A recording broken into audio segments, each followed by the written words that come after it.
Hello there, my name is Paige and I'm going to be giving you a lesson on how to draw hands from the mind of Paigeosity Art. In the art world, hands are one of the top subjects as they tend to be more difficult to draw for many.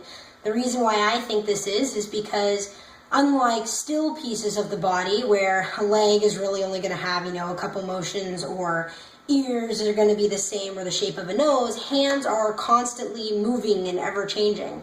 There's never really going to be one still generic pose for something like that. Hands, though, can be easier when you just take a closer look at the natural shape of them. In the world, all things have a natural shape. Hands, of course, having their own as well. You'll notice that the palm has a more square shape, unlike, other types of circular or triangular sort of shapes. It's square. So when drawing a hand, you can start out with just a square, I think, as a good idea of where to map out your hand. And from there, you'll notice, of course, that all fingers have a different length. They're not all going to be the same unless you're an alien or they got chopped off in some horrible accident to level them all. So if that's the case, and you have normal hands, you're going to just draw lines basically representing the length of those fingers. And of course the thumb. Now this looks a little strange, I'm sure, just lines, maybe like a box with hair.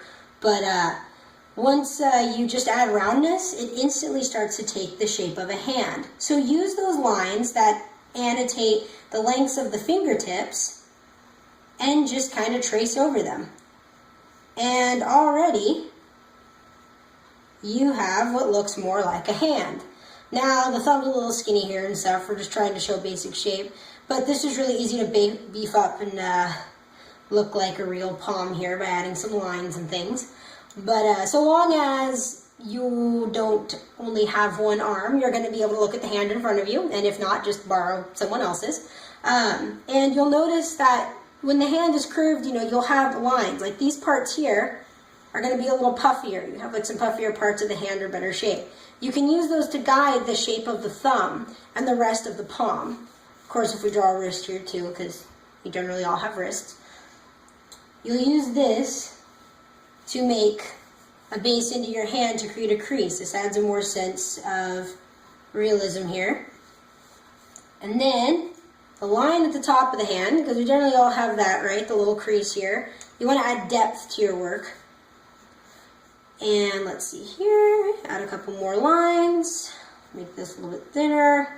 And the cool thing about art is, so what if it's not like perfect? So what if it doesn't look exactly like mine here on the paper or the hand you see somewhere else? They can all be a little bit different. They're all going to be a little bit skew.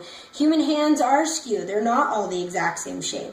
So if you have a fatter thumb or a skinnier pinky or a finger looks a little crooked, so what? Go with it. As far as I'm concerned, it's going to add character to the artwork.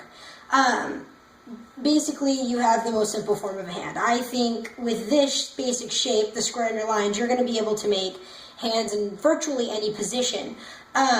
You can always try, too, you could take it and use that same method to add curve to something where you're drawing a hand piece, and instead you just make these now like so. So it's just that square line shape. Don't forget the little bumps on the wrist where the bones go. But using that square and those lines, you've instantly created a contour to make a hand in almost any given position. You can even take the box system here and make it, to curve a hand looking from like this position. You can take it and you have your little lines that you make for fingers. And then already you have another hand and another position. That's the beauty of this little contour deal here, is you can follow the shape. And then of course, you can always add shading to your work to make it look more in depth. Some of my favorite tools are the blending stumps, or basically like these little paper pencils that are great because they hold color and smear it around. Because when people do this with their artwork and smear it, you will actually transfer the oils from your finger onto the paper and you can damage it. So it's way better to use one of these guys, I think, to give you the exact same effect, and it makes everything look amazing. So you can take what looks like a completely plain image, add some lines, your finger's gonna have lines in the center here, color on the tips, right? And then from there, you just fill in the rest and use your own hand for reference, use your own head for reference, see what you can come up with on your own.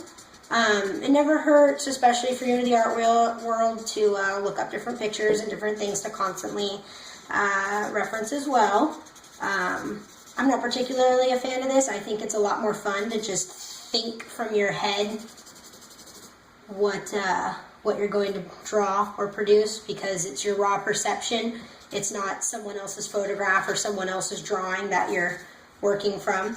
And even your own hand, you're going to bend and move it. It's never going to be in the exact same position. So it forces you to be creative and make it an original piece, which is really cool.